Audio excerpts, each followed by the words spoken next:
السلام علیکم ورحمۃ اللہ وبرکاتہ۔ دوستو آج 28 اگست سن 2023 ہے۔ دوستو جیسا کہ میں آپ ہر روز دریاؤں کے حوالے سے تازہ ترین اپڈیٹ کے ساتھ حاضر ہوتا ہوں، لیکن آج ایک اہم ایشو پہ بات کرنے لگا ہوں۔ میری آپ تمام لوگوں سے ریکویسٹ ہے کہ ویڈیو کو پورا دیکھیے گا۔ دوستو آج یہ کسی کے ساتھ مسئلہ ہے تو کل کو آپ کے ساتھ بھی مسئلہ ہو سکتا ہے، اس لیے ذرا دل سے سنیں۔ دوستو سب سے پہلے میں قومی نیوز نیٹ ورک کا شکریہ ادا کرنا چاہتا ہوں، جنہوں نے ہمارے ساتھ تعاون کیا ہے اور ہمارے علاقے کے لوگوں کے ساتھ تعاون کیا ہے، اور انہوں نے یہاں پہ خشک راشن کا بندوبست کیا ہے۔ ہمارے جو ارد گرد جتنے بھی لوگ ہیں، جہاں تک ممکن ہو سکتا ہے انشاءاللہ تعالی ہم اس کے لیے کریں گے۔ انہوں نے ہمارے ساتھ تعاون کیا اور انشاءاللہ تعالی بہت جلدی آپ کے ساتھ ویڈیو بھی شیئر کریں گے۔ ہم اپنے تمام جو قریبی عزیز دوست جتنے بھی علاقے کے ہیں، ہمارا ان کے ساتھ دلی ہمدردی ان کے ساتھ ہیں۔ انشاءاللہ تعالی ان کا ہم بھرپور تعاون کریں گے۔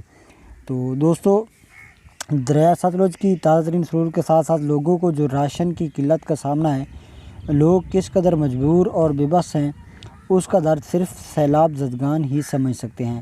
دوستو آپ کسی علاقے سے ہیں، کسی بھی پارٹی سے ہیں، مگر آپ انسانیت کی خاطر سیلاب زدگان کی مدد کریں۔ لوگوں کو راشن کی انتہائی قلت کا سامنا ہے۔ آپ مہربانی کر کے جو بھی صاحب استطاعت میری اس ویڈیو کو دیکھ رہے ہیں، کوشش کر کے تھوڑا تھوڑا اپنا حصہ ملائیں، اور قطرے قطرے سے دریا بنتا ہے۔ اور ہم انشاءاللہ تعالی اگر آپ ہمارے ذریعے پہنچانا چاہتے ہیں یا خود کسی کی مدد کرنا چاہتے ہیں، تو آپ خود اپنے طور پر بھی خشک راشن یا آپ راشن تیار کر کے، کھانا تیار کر کے بھی، وہ لوگ جو دریا کے اندر بیٹھے ہوئے ہیں، باہر تو لینے والے بہت ہیں، آپ ان کو پورا بھی نہیں کر سکتے۔ آپ جو لوگ اندر ہیں، دریا کے اندر جہاں پہ دریا بہہ رہا ہے، ان ایریاز میں جائیں جہاں پہ لوگ بیٹھے ہوئے اپنے گھر کو چھوڑ کے نہیں جا سکتے، کیونکہ ان کا سامان چوری ہونے کا خطرہ ہے، اور بھی بہت سارے معاملات ہوتے ہیں۔ تو آپ مہربانی کر کے وہاں جائیں جہاں پہ اندر لوگ بیٹھے ہوئے ہیں۔ باہر والے لوگ تو باہر سے خرید بھی سکتے ہیں، وہاں پہ کوئی اور بھی دے دے گا، لیکن جو اندر لوگ بیٹھے ہوئے ہیں ان تک راشن جو ہے وہ پہنچتا نہیں ہے، کیونکہ ان تک پہنچنے سے پہلے ہی جو پتہ نہیں کدھر چلا جاتا ہے، ختم ہو جاتا ہے۔ تو دوستو آپ لوگوں سے میری ریکویسٹ ہے کہ آپ اگر ہمیں پہنچائیں گے تو ہم انشاءاللہ تعالی ان لوگوں تک پہنچائیں گے جو مستحق ہیں، جو اس وقت حقیقتاً ان کو راشن کی ضرورت ہے۔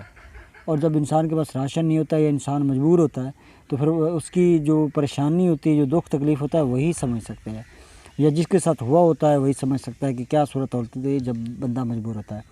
تو دوستو چلتے ہیں اب جو تمام دریا ہیں ان کے تازہ ترین اپڈیٹ جو ہمارے پاس ہیں۔ تو سب سے پہلے بات کر لیتے ہیں جناب توسا کی۔ تو توسا کے مقام پر نچلے درجے کا سیلاب ہے۔ توسا کے مقام پر 2,82,367 کیوسک آمد ہے اور 2,37,544 کیوسک اخراج ہے، جبکہ گڈو کے مقام پر 2,68,080 کیوسک آمد ہے اور 2,37,544 کیوسک جو ہے وہ اخراج ہے۔ گڈو اور توسا کے علاوہ کسی بھی دریا میں کسی بھی قسم کا کوئی سیلاب فی الحال نہیں ہے۔ تو اس کے بعد بات کرتے ہیں جناب دریائے ستلج کی۔ تو دریائے ستلج پہ اللہ کا شکر ہے کہ جو پانی ہے وہ کم ہو رہا ہے، سیلاب موجود ہے لیکن پانی کی جو سطح ہے وہ کم ہو رہی ہے آہستہ آہستہ۔ تو بات کر لیتے ہیں گنڈا سنگھ کی۔ گنڈا سنگھ کے مقام پر پانی کی جو آمد اور اخراج ہے وہ ہے 1,08,386 کیوسک، اور ہیڈ سلیمان کی کے مقام پر پانی کی آمد ہے 1,08,386 کیوسک، جبکہ اخراج ہے 94,574 کیوسک۔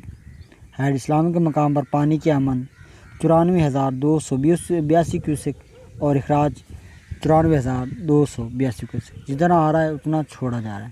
ہیڈ اسلام کے مقام سے جتنی بھی نہریں نکلتی ہیں وہ بند ہیں، جبکہ سلیمانکی کے مقام سے جتنی بھی نہریں نکلتی ہیں وہ ساری کی ساری کھلی ہیں اور ان میں مکمل طور پر پانی چھوڑا جا رہا ہے۔